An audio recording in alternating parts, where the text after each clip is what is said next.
Thank you all for joining another lecture for interactive computer graphics.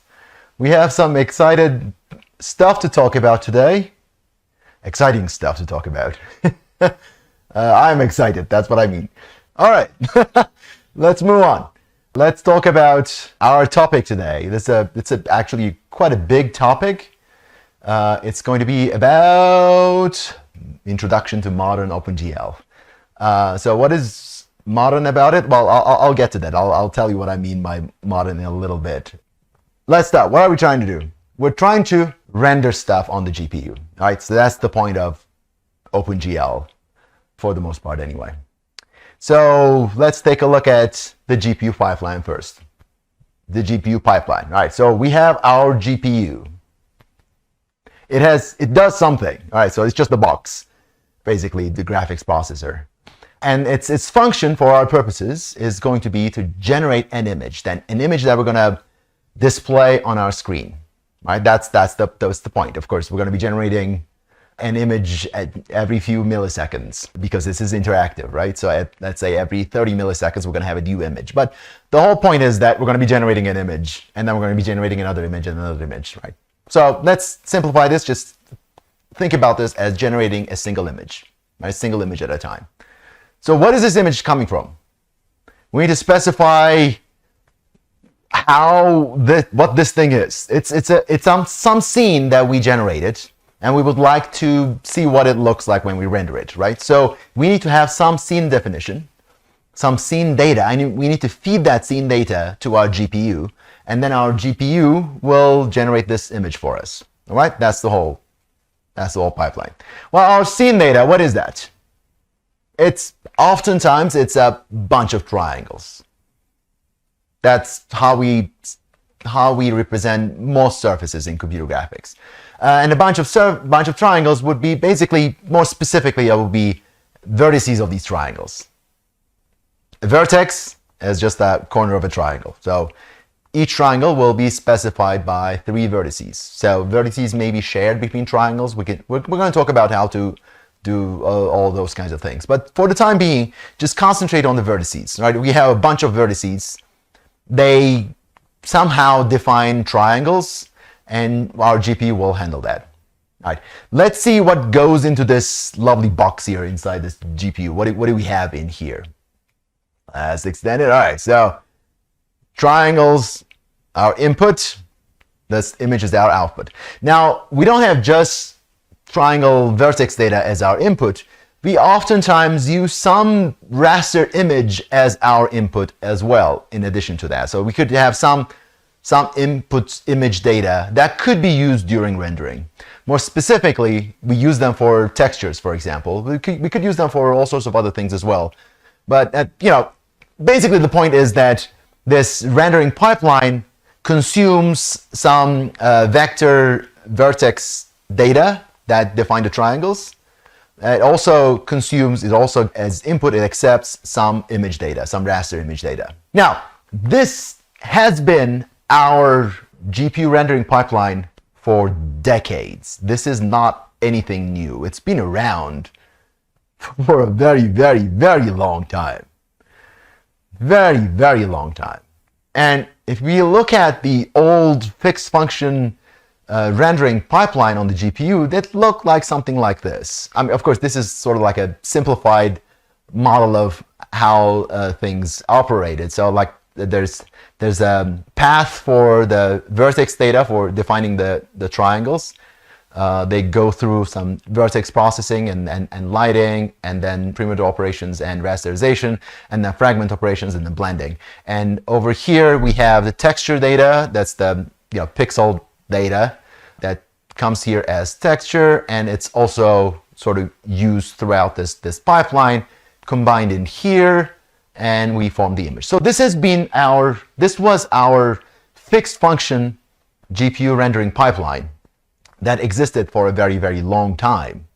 That's before we had programmable shaders, the programmable GPUs. So this was not programmable at all back in the day, but we could do things with it. So there were all sorts of knobs that we could tune. So we could change a few parameters here and there.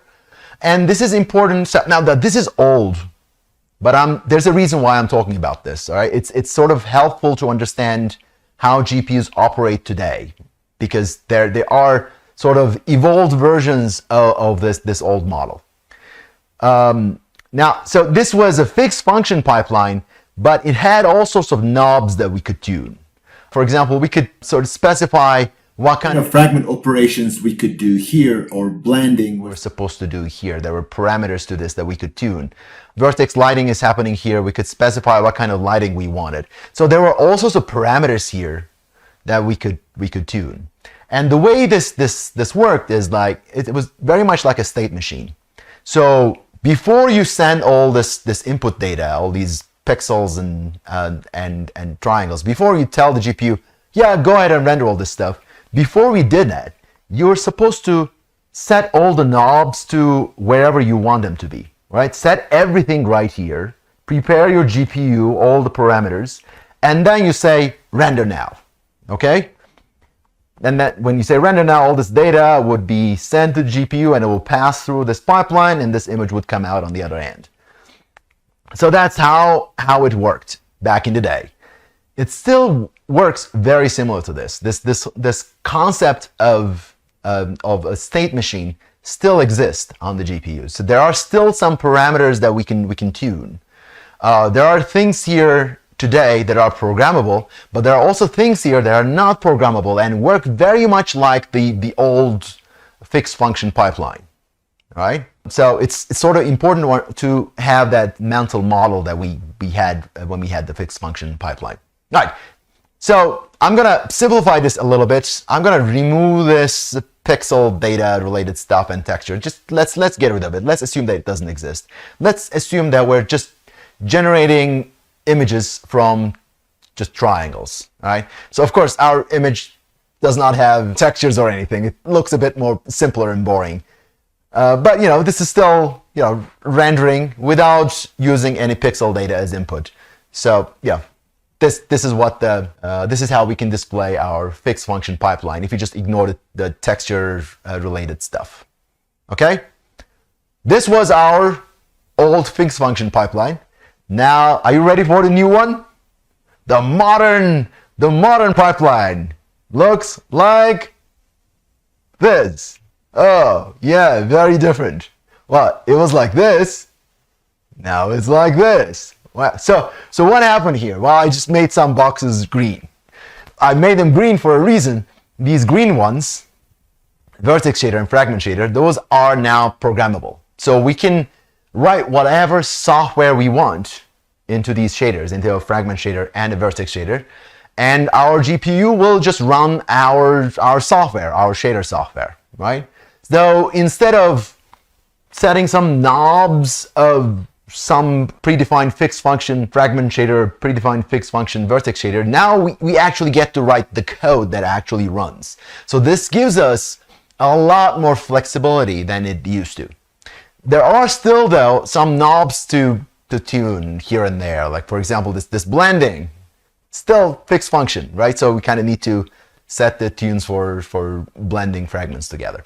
But this is the more modern GPU pipeline. And here, what happens here is that we take our triangle data or vertices as input and they go into our vertex shader. Our vertex shader will look at one vertex at a time. So if I'm rendering a triangle has 3 vertices.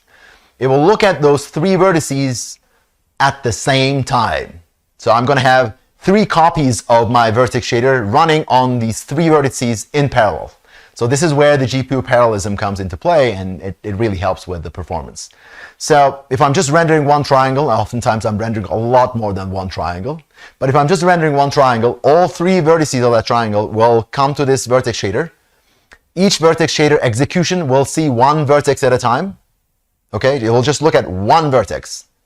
And then it will send that 1 vertex over here. It will transform that vertex from whatever space it was sent in. Presumably it was sent in, those vertices were in the object space.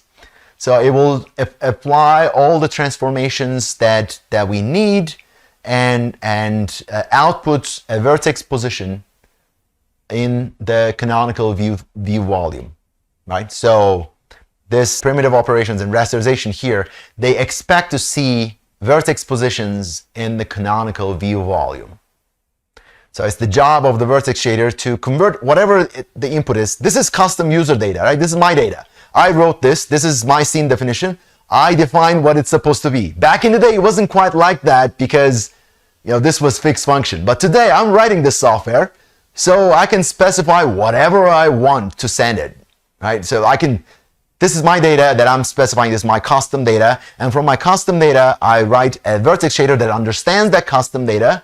And that vertex shader outputs positions that are in the canonical view volume. So we can sort of show it as, it's sending my triangle data in the canonical view volume. So it's basically outputting the canonical view volume positions of these vertices.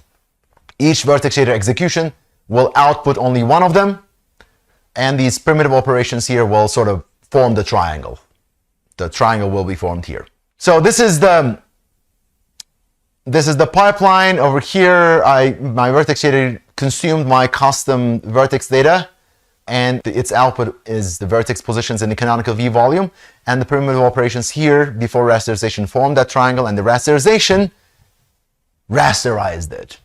So it's the whole Z-buffer rasterization stuff. Remember we talked about this earlier in this course? This entire Z-buffer rasterization stuff is happening right here. Okay? That red box hardware unit does the rasterization, and it forms a bunch of pixels out of that triangle. So it figures out what pixels correspond to that triangle. If there's any occlusion, like there's a triangle in front of another triangle, using the Z-buffer, Z-testing, figuring out which triangle is visible, all that is done automatically here by our rasterizer. We don't need to worry about that at all. So actually, this box here does all of the rasterization-based rendering. Okay, rendering involves a lot more than just, generating pixels from a triangle, of course. Figuring out these positions in the canonical view volume is a part of it. And the other part of it is what to do with these pixels. Okay, now I have these pixels. The next step is figuring out what color I should use for each one of those pixels, right? So these pixels, one by one, will be fed into my fragment shader here. And my fragment shader will get one pixel at a time, or one fragment at a time. So think about them as like a fragments of a triangle. It will receive one fragment at a time and figure out what color to place for that triangle. So its output is going to be just one color value. All right? So in the end, I'm going to have a bunch of colored pixels. Presumably, that's going to define my image here. So I'll send it to blending, and finally, blending can be really, really simple. It doesn't have to do anything complicated. It can even be passed through pretty much, and it will output these pixel or fragment colors and place them onto the corresponding pixels in the final image, and we're pretty much done with this triangle, right? So when we're rendering with this pipeline, we send a bunch of triangles from this end, and they will all pass through here and will output this image, right? Okay, so this is the simpler version of our pipeline. For a lot of operations, we may need a bit more than just this. People realize that this pipeline was super powerful, right? So it's very similar to our fixed function pipeline, but because it's programmable, we could do a lot of interesting things. But what we couldn't do was that over here, our vertex shader sees just one vertex. It doesn't even know what triangle this is or where are the other vertices of the triangle. It doesn't know anything about the triangle. It only sees one vertex. And that was not great. There are all sorts of tricks that people wanted to do, all sorts of things that they wanted to run on the GPU, and they couldn't with this pipeline. So we added a very powerful, super powerful shader. That's called the geometry shader. Now, as you can see, this geometry shader here is not connected to anything, right? Because it's an optional shader. I don't have to use it. It's there if I want to use it, but if I don't want to use it, it's okay. Vertex shader, fragment shader, those are not optional. I must have them. But geometry shader is absolutely optional. if I want to have a geometry shader, here's how it works. I connect my vertex shader to the geometry shader, and then my geometry shader outputs the canonical view volume positions of my vertices and sends them to the rasterizer here. All right, so this is how the geometry shader works. Now, okay, I haven't really quite explained in detail, and I'm not going to. That's a topic for much later. We're gonna go into geometry shader. We're gonna talk about how to use the geometry shader. We're going to have a project on the geometry shader. So if you're interested in this, don't worry about it. We'll get there. But for the time being, I'm just gonna briefly summarize what it does. This is a super powerful shader. It receives all of the vertices of a triangle, of a primitive. So when I'm sending a primitive, a triangle here, my geometry shader will receive all vertices of a triangle, all 3 vertices of a triangle, and then it can output whatever it wants to output. So it doesn't have to output those vertices, it doesn't have to pass those vertices through. It can actually just output whatever it wants, quite literally. It's just some code outputting vertex positions, right? or outputting primitives, more specifically. So it could really be anything. So it's a super, super powerful shader if you want to use it. But if you don't need to use it, we can just use our vertex shader and ignore the geometry shader. So it's a very, very powerful shader that does a lot of things. And one of the things that people wanted to use it for is this concept of tessellation. Now, tessellation is another thing that we're going to talk about. So you take a triangle and you split that triangle into smaller and smaller triangles. You do that, for example, to get a lot more visual detail in your scenes. So if a triangle is far, far away from the camera, it looks very, very tiny, you don't need to tessellate it. But if your camera comes close to a triangle, you may want to tessellate it into smaller and smaller triangles so you get more surface detail that way. So that's an operation. Tessellation is an operation that people use this geometry shader for. And since it can do anything, it can definitely do tessellation. But it was not quite optimized for doing tessellation. It was not designed to do tessellation. It could do tessellation. It was not targeted for doing tessellation. And I'm saying that because if your GPU was designed to do tessellation only, there are additional optimizations that GPU could do and make the tessellation process much faster than a software implementation inside this geometry shader. And because of that, we got another shader level here that's called tessellation shader. Now that we use the geometry shader for tessellation a lot, so it kind of made sense for us to have a tessellation shader. And again, tessellation shader is another optional shader. It's actually made out of 2 shaders, but I'm showing it as 1 shader here. I'm skipping the details. We're going to dissect the tessellation shader quite a bit. We're going to get into the details. We're going to talk about it a lot later on. But for now, just know that it's an optional shader here, and if I want to use it, I just send the output of my vertex shader to the tessellation shader. And then tessellation shader outputs the canonical view volume vertex positions to my rasterizer. Now, what happened to the geometry shader now? Well, if you want to use the geometry shader, you can do that. Yeah, I can add the geometry shader too. It can just get the output of my tessellation shader and do whatever it wants with it. Again, it's your code. You can do whatever you want in here. Just write your code and output whatever it is that you want. And yeah, so this becomes the more general GPU rendering pipeline. This looks great, but it looked a little maybe not optimal for certain operations. There are multiple shader stages that have sort of dedicated purposes. For some things, it kind of made sense to sort of combine these shaders together into one Uber shader that does everything. And so now we have what's called mesh shaders. So a mesh shader sort of can do a lot of things. It's a lot more than a vertex shader. And when you're using mesh shaders, you don't need vertex shaders anymore. It just consumes your data and does whatever it wants with it and outputs whatever it needs to. So everything is sort of consolidated into this mesh shader. You can actually make repeated evaluations of mesh shader. It's a much more complete shader, if you will. So it sort of encapsulates all of the vertex processing stuff that happens before the rasterization. Vertices will not be guaranteed to be in order in Geometry Shader, right? They will. Certain types of orders are guaranteed by the graphics pipeline. Right? Let me switch to the simpler model.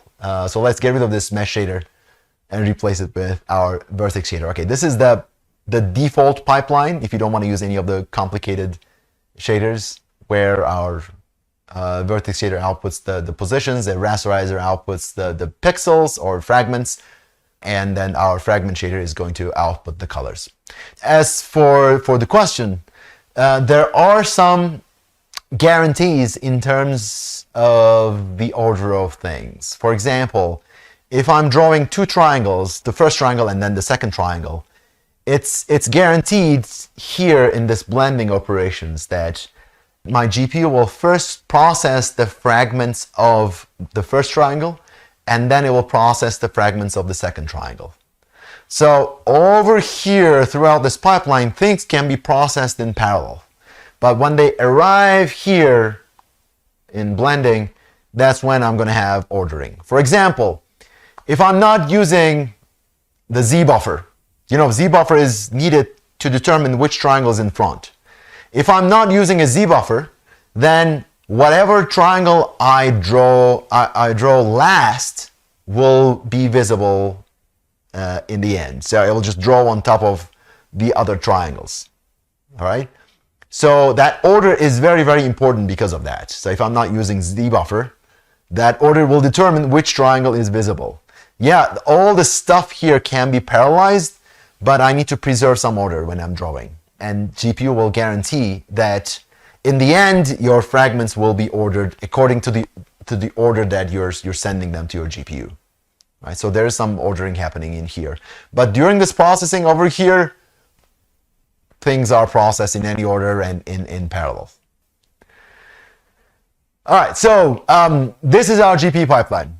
And in the rest of this lecture, I am going to try to explain all of this and how to make that work. There are a lot of components here, but what I'm going to do is that I'm actually going to start backwards. I'm going to start from all the way back from here, and we're going to work our way into the very, very beginning. All right, so we'll look at these things backwards because I think it's a lot easier to understand the later stages, and it's not as easy to understand the earlier stages if you don't know what's coming next. That's why we're going to look at these things backwards, right? So let's take a look at this fragment shader. Its job is very clear, right? A fragment shader receives one fragment for a particular pixel, and its job is to output a color value. So here is an example fragment shader for you, written in the GLSL language. So this is OpenGL shading language, GLSL. This is an entire code. You can compile this works. It's an entire code for a very, very simple fragment shader, right? So a fragment shader starts with a version code here that says which OpenGL version or GLSL version I am using. So this is important because different GLSL versions have different type of syntax. So earlier versions of GLSL didn't quite look like this. So if you try to compile your GLSL code doing the wrong version of GLSL, it's just not going to compile.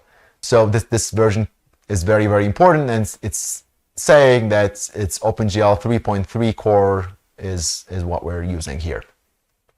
All right, so this could be higher. I just pick 3.3. That's fine. All right, so this is the version statement.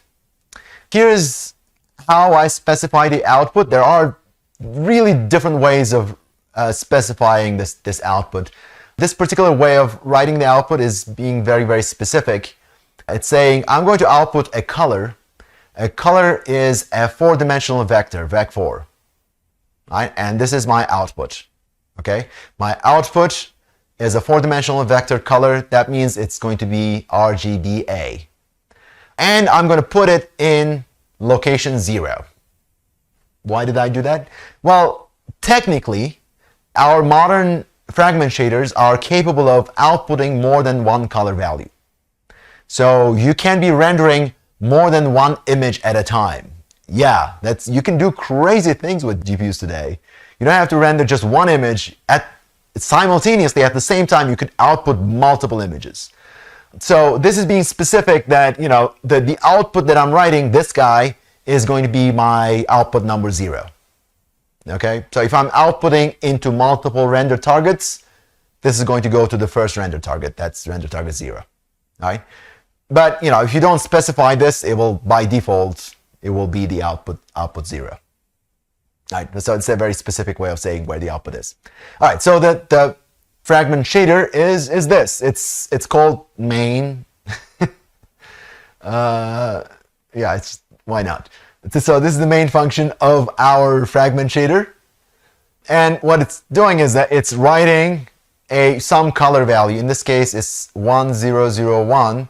So this is alpha 1, red 1. The others are 0, so that means it's red.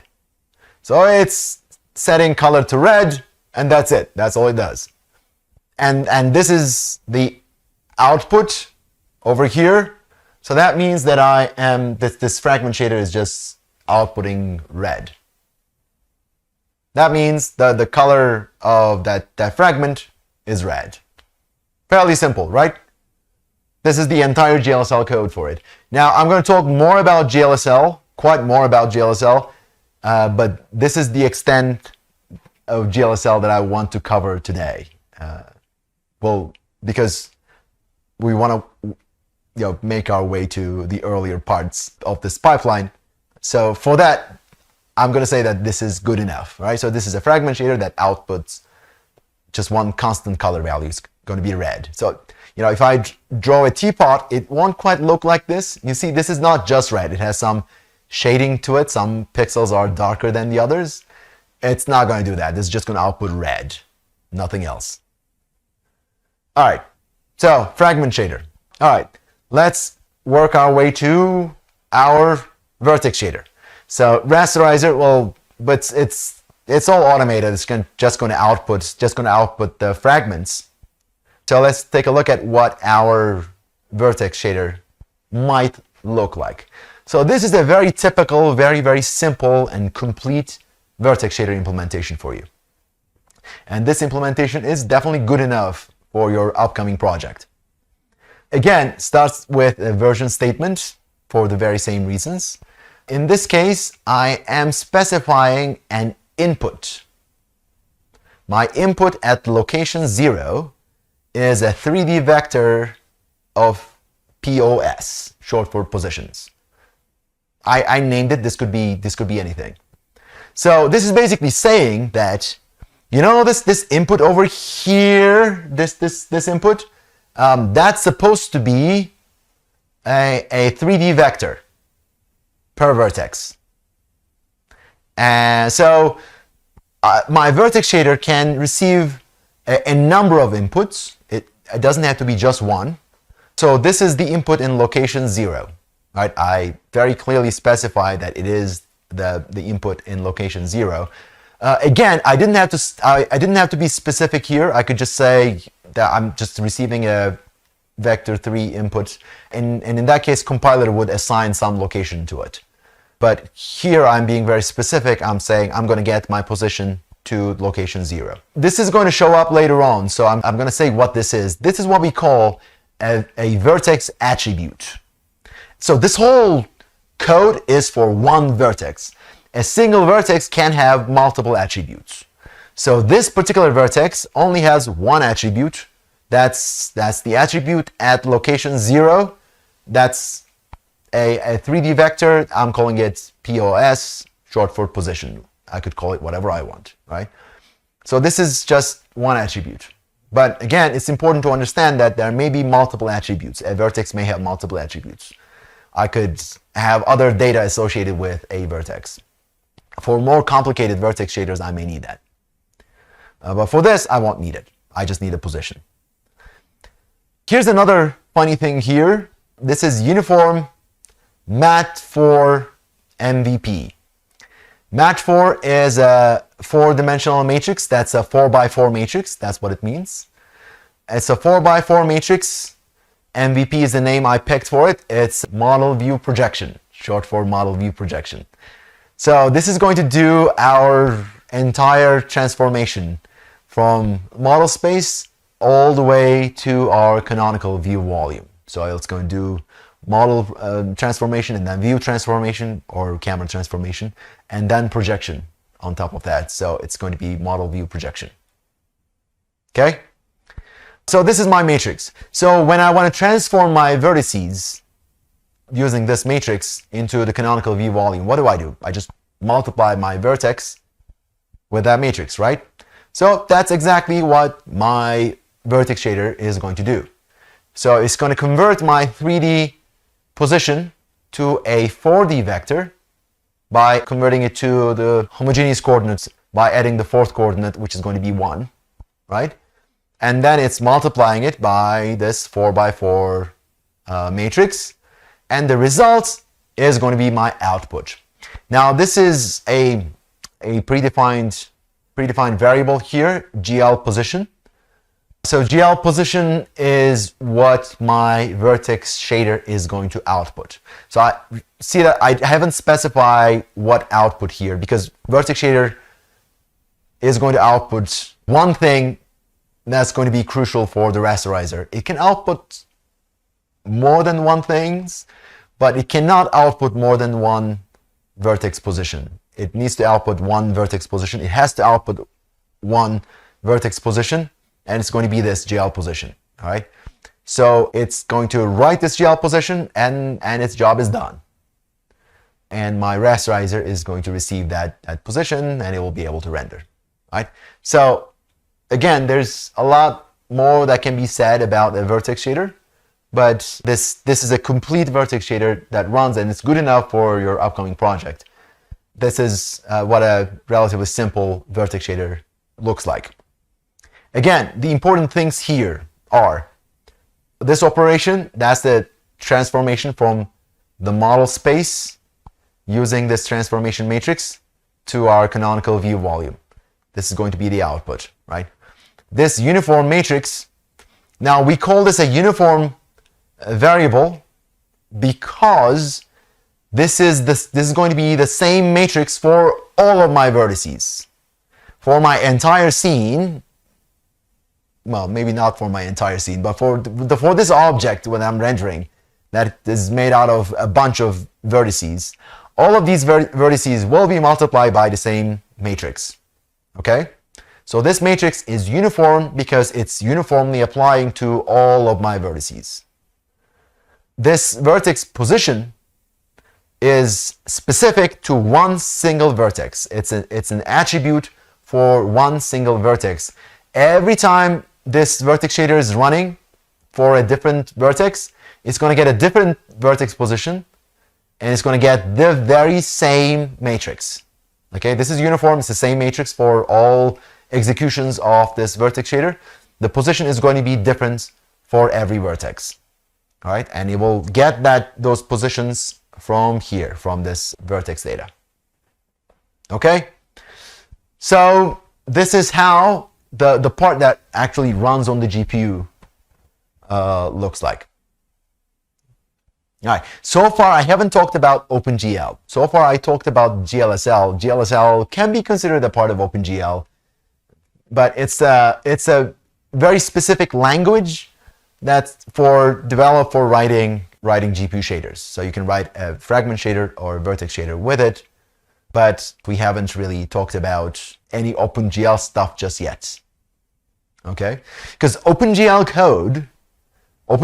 is a C library, which you can use in C++. So C++, you're going to compile it. That code is going to run on your CPU, not on your GPU. So we just talked about the stuff that runs on the GPU so far. GPU shaders. Now the rest will be hidden here. So the rest will be about how do I prepare this input? How do I prepare this? How do I send this to my GPU? And how do I prepare these shaders? Right? So that's going to be the part that's going to run on our CPU. All good? So let's jump into our CPU parts. Okay, so on the CPU, the first things first, we first need to compile these shaders. Now, this is not like C++ that you write your code, you compile, and then you run it. It's not going to be quite like that. We're going to compile our GPU shaders while our software is running. All right, so we take our C++ code, we compile it, and then we run our C++ code on the CPU. And while our C++ code is running, our C++ code will compile these shaders using OpenGL. Okay? So we're going to compile these shaders inside our code at runtime. Technically, we don't have to do that per se. There are ways to have precompiled shaders, but let's not get to that. And it's not preferred because you want to compile your shaders specifically for the particular hardware that it's running on, so that it can be as optimized as possible and fine-tuned for that hardware. So we want to compile them at runtime so that we can get the most out of our GPU shaders.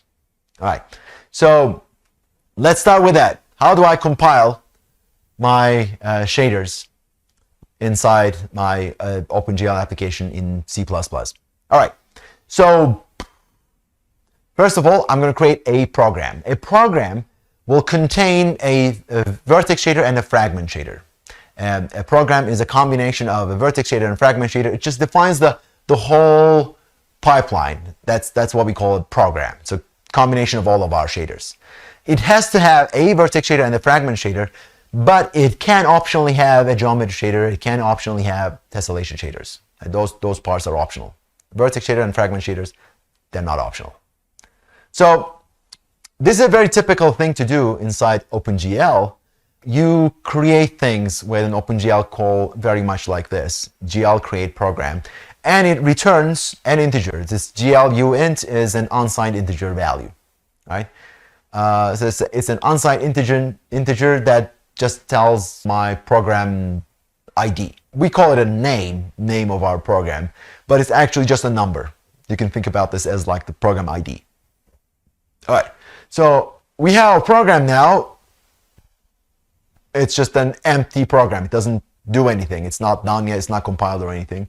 So what we're going to do is that we're going to compile our vertex shader, and then we're going to compile our fragment shader. We're going to put our fragment shaders and vertex shader into this program, and then we're going to link them together to form the program, right? That's what we're going to do. So let's start with the vertex shader first. So here's one way of compiling your vertex shaders. Let's say that I have this funny function. I wrote this function read from file. I have this file on my drive somewhere. It's called shader.vert. And this is a text file, and this text file contains my vertex shader code in some text format, in ASCII text. And this is just reading that file and returning a character array of my code. All right, so that's how I got this. So what is this? What is this function? It's just a function that you wrote. You decided to write a function like this. There are various ways of storing your vertex shaders, and this is one common way of storing them. And in that case, you're going to have to write a function like this. Or you could use one of the functions that I will be giving you guys. So this reads the vertex shader source code, just a text file. And so now we're going to create a shader. Just like creating a program, we're creating a shader. I assign it to a variable vs. It's just the ID of my vertex shader. And then I'm saying, hey, there you go. This is the source code for this vertex shader. So I said, hey, this is the source code, just one source code that I'm putting here. Take it and use it as the source code for this shader. And then when I say compile shader, it's going to use that source code to compile that shader. Oh, good? Yeah. So now I have a compiled vertex shader somewhere on my GPU. It's compiled. It's ready to go. I can assign it to my program. So I attach that vertex shader to my program. And after that, I'm done with the source code. I can get rid of it. very simple way of compiling shader. This is not what I would recommend you guys to implement, because if you pay attention here, there's no check for errors. So if my vertex shader here did not compile, or if I couldn't read this file, I'm not getting error messages. So this is a very dirty way of implementing compilation of a vertex shader. So if you use the functions that I will be giving you guys, you will get some error messages. And those error messages will be very, very important to see if you have any errors in your vertex shader implementation. So you can see them and you can fix them. But if you just implement something like this, I haven't even checked if the compilation was successful, right? So if there were any errors in here, I won't even know. And then my program will start to run and nothing will run. I won't see anything. So it's not like compiling your C++ code. You compiler ran and gave you the error messages. In this case, you are running the compiler, and if you want to see the error messages, you will need to print them yourselves. Okay? So anyhow, so this is a very dirty way of handling this. But if your code runs, then it works. So if it compiles fine, then it will work. All right, so this you compiled the vertex shader and we attached it to our program. I'm going to do the same thing for my fragment shader. I'm going to compile my fragment shader the very same way. I'm going to attach it. So I haven't specified that this is a fragment shader or this is a vertex shader. This shader now, because I compiled it, it knows that it's a vertex shader. It knows that it's a fragment shader, right? So you don't need to worry about it at that point. And then I am linking them. So I compiled the vertex shader and attached, compiled the fragment shader and attached, and then finally I'm linking the program. So if everything comes together fine, this vertex shader can work with the fragment shader. I shouldn't have any linker errors here. If there are some incompatibilities, then I'm going to have linker errors and I'm going to check for those as well. So, again, this is a very dirty way of handling this. I would recommend using the functions that I'm giving you guys in the project description for the next project, instead of just calling these functions like this. Or, write your own code to handle potential linker errors and compiler errors. All right. So after I did all this, my GPU rendering pipeline is ready. So my fragment shader and my vertex shader, they're ready. They're all combined under this one entity that's called my shader program. All right. So the next thing we're going to do is that we're going to draw some primitives. We're going to send some primitives to our vertex shader. So what's a primitive? Well, you can think of a primitive as like a triangle, a bunch of triangles. A triangle is a primitive, but there are a bunch of predefined primitives in OpenGL. So these are the primitives that are defined in modern OpenGL. So we have points. A point is made out of a single vertex. Lines are actually line segments, but just two vertices will define a line. Line strip will be a bunch of lines one after the other. Line loop will just form a loop from those vertices. Triangles, 3 vertices will form a triangle. Triangle strip, we're going to talk about this a bit more. So like first 3 vertices define a triangle, and then you add more vertices to define more triangles. And triangle fan is another way of doing the same thing. So those are the primitives. We're going to talk about these different ways of handling triangles later. For today, let's keep things as simple as possible, and that's going to be good enough for our upcoming project anyway. So we're just going to look at points. All right, let's say that my primitive is a point. That simplifies everything quite a bit because I have just one vertex that defines my entire primitive. Okay? My primitive is a point, so I can just send it to my GPU. And I can do that. So I'm calling this immediate mode, and it's the old way of drawing things. Not supported in modern versions of OpenGL, but still lives inside OpenGL. So immediate mode related functions are included inside OpenGL, but you're not supposed to use them because they may not work with modern OpenGL context. Like if you have a modern OpenGL context, these old stuff may not work. I'm not even showing you the old immediate mode code, but I will talk about it really briefly. So in in the old days, I could just say inside my C code or C++ code, I could send one vertex at a time to my GPU. Of course, it was not a vertex shader at the time. It was more like a fixed function pipeline. But I could say send one vertex. So here's my vertex. It's the position of my vertex. And my vertex shader would just receive that vertex. So if I want to draw a triangle, I would say GL begin triangles. So I'm drawing triangles now. And then I say my vertex, another vertex, another vertex. And my GPU will capture those vertices one by one. And it will form a triangle. Once it receives 3 vertices, it will form a triangle. And then the next 3 vertices will be another triangle. Next 3 vertices will be another triangle. Now this works, and it's relatively easy to write code with, but it's not very efficient, because for sending every vertex, I am calling an OpenGL function. It's super inefficient because of that. Every time I'm sending a vertex, I'm calling an OpenGL function. And I'm sending my vertices one by one, by one, by one. It's super inefficient. Imagine I'm drawing, let's say, 1 million triangles. That means 3 million vertices. So that would mean 3 million OpenGL calls for just sending a vertex. That's too many calls. Also, every time I call that function is running on my CPU. It's taking data from my CPU and sending it to my GPU. So if you don't have an integrated CPU-GPU system, that means I'm taking data from my main memory or from my CPU local storage and sending it through the PCI Express bus to my GPU so that my GPU can get that data. And every time I'm sending one triangle at a time through this bus, and that was very inefficient. To make things much more efficient, even the old versions of OpenGL supported this concept of just create a buffer and send the entire buffer to the GPU. So instead of sending one vertex at a time, I could create an array.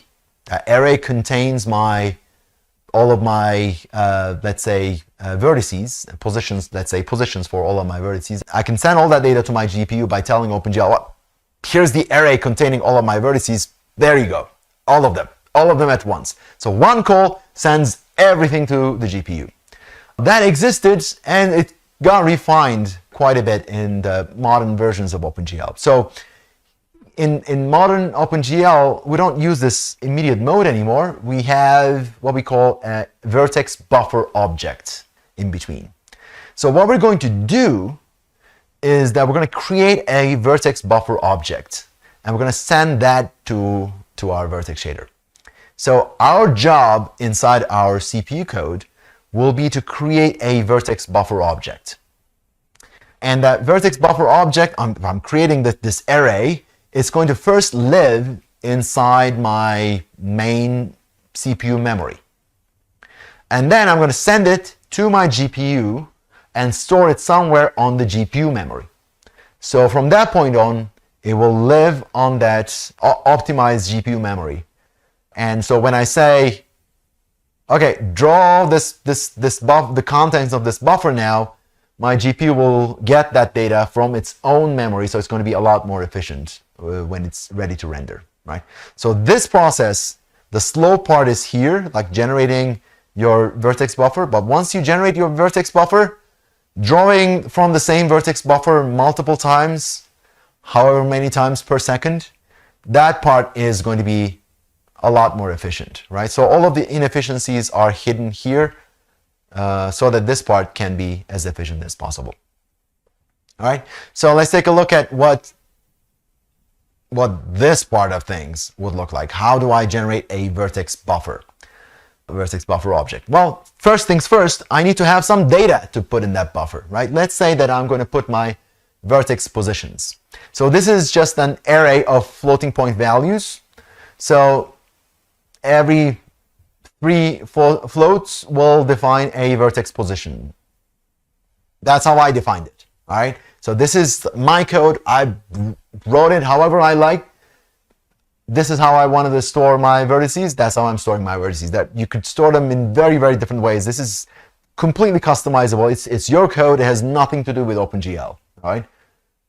Let's say that you wrote something simple like this. It's just a one-dimensional array that's containing all of these vertex positions. I'm writing it like this so I can see that there are 6 vertices here. I can easily see it, but it's otherwise it's just 18 floats. Okay.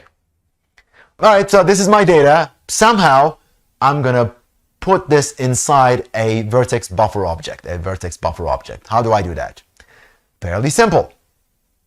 I first create a vertex buffer. So this is the second way of how some OpenGL functions look like this. So GL generate buffer. It's a function that is able to generate multiple buffers at a time. So you don't have to generate just one buffer. With a single function call, you can generate multiple buffers. So that's why it's receiving a pointer to an array of unsigned integer values. In this case, I'm only creating one buffer, so I'm saying it's just one buffer, and I can just send the address of that one variable. Okay, so it created one buffer, and then I need to bind that buffer. Now, again, a very, very important concept. So this binding things is a very common operation in OpenGL. So it's coming from the days of this old state machine. So in a lot of places in OpenGL, you will see that we first bind something, and then all of the operations that follow that will be using this buffer, right? If I'm binding this buffer, all of the buffer-related operations that come after that will be using this buffer. And if I want to do something to another buffer, I need to bind that buffer first, and then all of the buffer-related operations will be using that buffer, right? It's a very, very important concept that will show up and pop up in many places.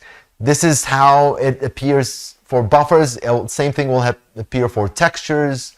The same thing will appear in a lot of different places. So you should get used to this concept of binding things. So you bind something, and then all of the following operations will use that. I'm going to bind this buffer, and after that, I'm saying GL buffer data. Now, if you pay attention, I am not saying which buffer here. This function is receiving the data that I created in the previous slide, right? The positions, the size of the positions and the position data, and it's getting some flags, but it's not receiving which buffer. It's this buffer. I bind this buffer, so it's about this buffer. What this does is just copies the contents of that array into that buffer. All right, and I'm saying that this is going to be for static draw. That means that I am not planning to change the contents of that buffer very frequently. It's just an optimization flag that I'm sending to OpenGL or to my GPU so that it can decide what to do with this buffer and use it more efficiently. So I'm basically saying, hey, like you can take this buffer, and I'm not planning to modify it anytime soon. Okay, so this is how I created my buffer. And I put my positions in here. Now I need to figure out a way to send these positions into my vertex shader. So this completed the part where I have a vertex buffer object that contains the positions that I want to send to my vertex shader, and they are supposed to appear right here, right? So each vertex should come to here. I haven't quite specified how to do that. So I haven't told OpenGL anything about what I'm storing here. It just knows that there's a bunch of data. And I say, oh, here's the array. That's the size of the array. There you go. And it just copied all that data into this buffer. And beyond that, it has no idea about how to interpret the data inside this buffer. So that's what I'm going to do next. Right? I'm going to tell OpenGL how to interpret the data in here so that I can use it when I'm trying to send it to my vertex shader. And then I'm just going to tell OpenGL that, okay, it's time to draw, and it will start drawing the contents of this buffer, and everything will pass through this rendering pipeline. Okay? So remember, this was our vertex shader. Of course, after that, we're going to have our rasterizer and fragment shader and all that. I'm not showing the rest of the GPU pipeline. So we're going to figure out a way to tell OpenGL that each element each three floats of the elements in here will correspond to a vertex position, and that should go to this guy, to this variable. All right, so that's what I'm going to try to do.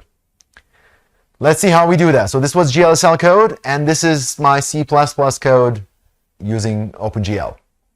So first things first, I am going to first get the location of this variable POS, POS, from my program.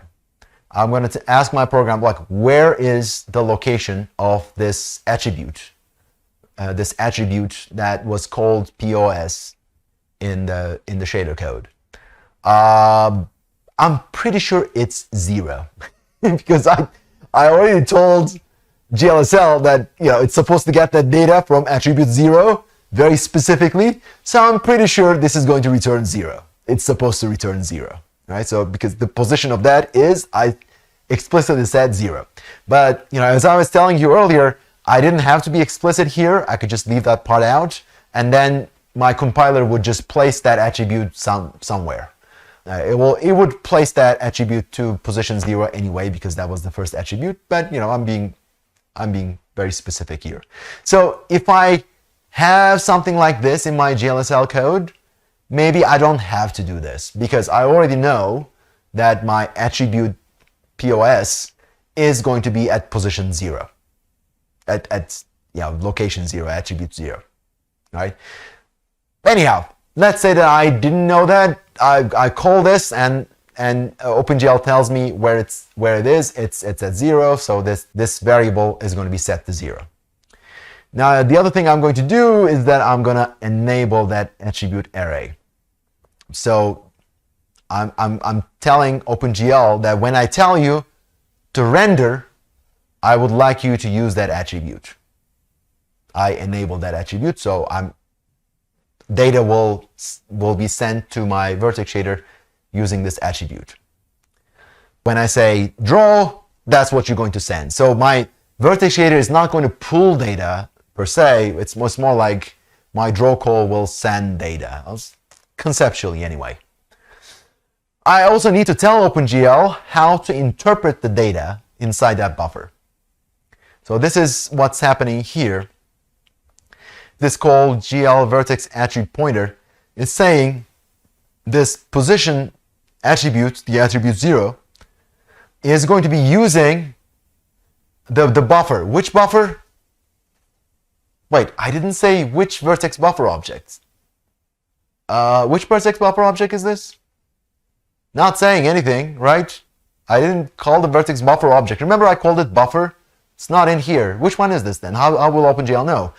It's the one I called bind this buffer. Remember? That's still active. So any operation that's related to a buffer will be using that buffer. So I don't need to explicitly specify which buffer I'm talking about here. Okay, we're going to be using that buffer, and the contents of that buffer should be interpreted as, it should be sent to this attribute position, which is 0, and each element will have 3 elements of floats. So it's going to be a 3D vector of floating point elements. So the rest of this stuff is not something that you need to worry about too much. It's saying that don't normalize it, and the offset to that array is going to just start from the beginning of that vertex buffer object. This is what it means. Start from the beginning of it. So this is a very flexible way of attaching a vertex buffer object to a particular attribute. In general, a single vertex buffer object does not have to be associated with a single attribute. I can combine multiple attributes into a single vertex buffer object and use it in various different complicated ways. But this is just a simple way of using them.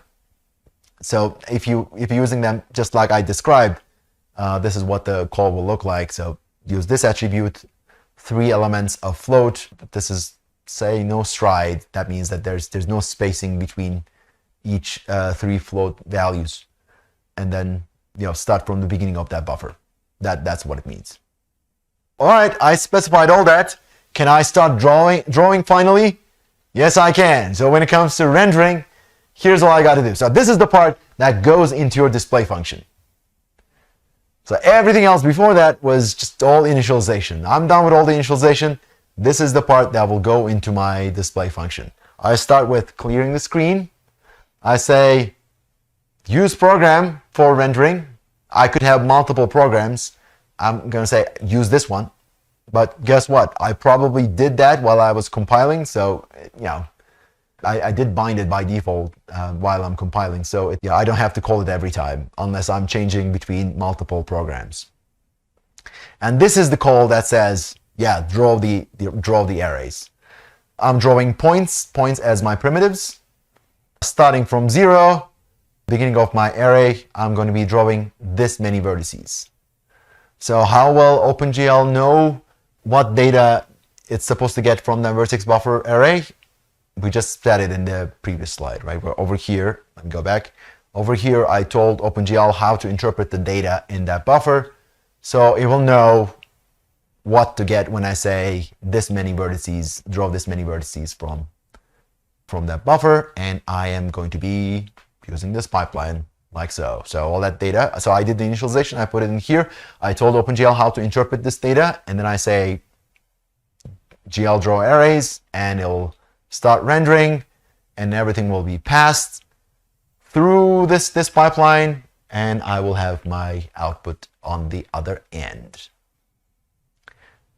Whew. Okay, we completed everything. Yeah, so this is everything that you're supposed to do to make things work. But if you just implement that part, probably your code is going to crash. There's a reason for that. So let me explain that part. But first things first. Now, so far, we just sent one attribute to our vertex shader. That was our position. In general, I can send multiple attributes. Why would I want to do that? Because I have more complicated vertex shader that's doing all sorts of different things.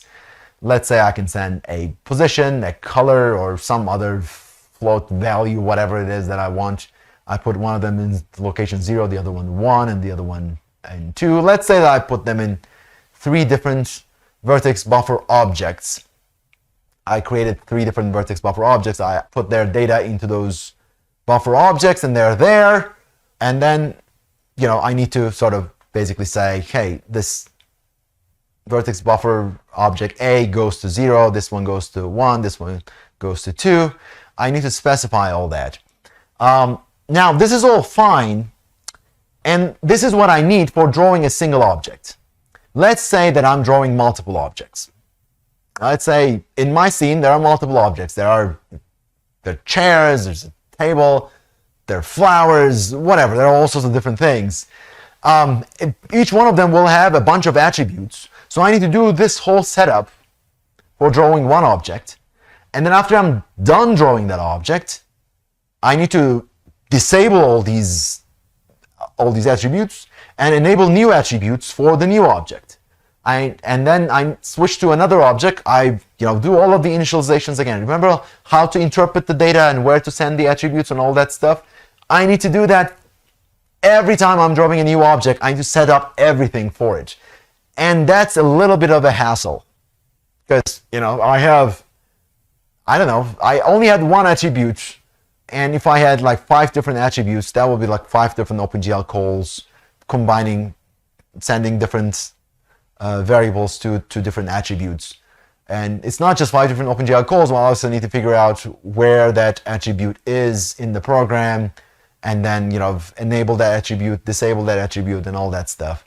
So that becomes too much overwork. So it would be very nice if OpenGL could just remember this. I say, you know what? This is for drawing table. When I'm drawing table, use this setup, okay? These buffers will go over here. And when I'm drawing my chair, I'm going to have a different set of things. For that, we have a very nice construct that is called vertex array object. Now, this is a very strange name for it. It doesn't really explain what it does, but what it does, it just stores these connections. It stores this entire setup. How I connected my vertex buffer object to a particular attribute. That's what it stores. All right? And this is not optional. You need to have at least one vertex array object. If you're using modern OpenGL, you must have one vertex array object. If you don't create one, then the behavior is undefined. Basically, your code will crash most likely. So create one first. That's the first thing you need to do. Before you say anything like attach this vertex buffer object to this location, before you do any of that, you should do this. Create a vertex array object. All right, so this vertex array object, just create it very similarly, and then I bind it. So everything that I do after that will be using this vertex array object. And if I have multiple objects with different kind of configurations, I can create multiple different vertex array objects and switch between them instead of specifying how things are connected every time. So after I do that, I can create my vertex buffer object, and then I can set these. All right. To summarize, here's what we've been doing. For initialization, we're going to create a vertex array object. We're going to create a vertex buffer object. We're going to compile our shaders. And when it comes to rendering, I'm going to assign my vertex buffer object to vertex attributes. And then finally, I'm going to call GL draw arrays. All right. So in general, of course, I don't have to have a single vertex buffer object. I can have multiple vertex buffer objects. So this could be plural, right? And I can assign where they're supposed to go. Also, I don't have to do this while rendering. This could be a part of my initialization. Especially when I have multiple vertex array objects, I can just tell which one to use. So I can do this initialization here, and then in my display function, I can just call this.